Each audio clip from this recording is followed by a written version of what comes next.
2024 оны 11-р сарын 26-нд бидний хайртай өвөөгийн маань 100 насны төрсөн өдөр болж байна. Хөөх, өвөө та бүр 100 удаа төрсөн өдрөө тэмдэглэж байгаа гэж үү? Таны хамгийн гоё төрсөн өдөр хизээ байсан бэ? Бидэнд яриад өгөөч. Гэж хүү өвөөгөөс асуулаа. Энэхүү өвөө аз жаргалтайгаар өөрийн төрсөн өдрийн баяраа хуваалцав. Өвөө нь хамгийн анх 1924 онд үндсэн хууль болон мэндэлсэн юм. Би анх төрөхдөө л бүх хүний эрх үүргийг өөртөө нагуулж бүгдээрээ дагаж мөрдөх дүрм журмыг бий болгосон юм. Үүнээс хойш өвөө нь хүүхдүүд та нарынхаа амьдралтай салшгүй холбоотой болсон. Хүүхдүүдийн ажил хөдөлмөр, үгэн хэлэх хүсэл, өмчтэй болох зорилгыг би улам бүр дэмжсээр байна. Гэхдээ өдөө хүртэл 100 төрсөн өдрөөрөө би нэг л зүйлийг хүсдэг.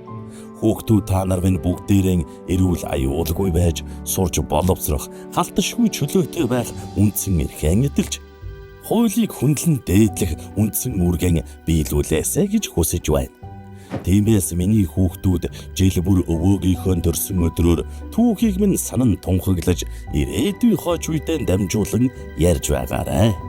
Ийхүү анх дугаар үндсэн хууль батлагдсны 100 жилийн ойн баяр, аз жаргал, баяр хөөр дүүрэн үргэлжлэв.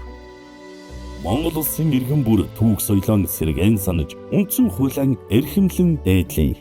Санан тунхаглах ирээдүй.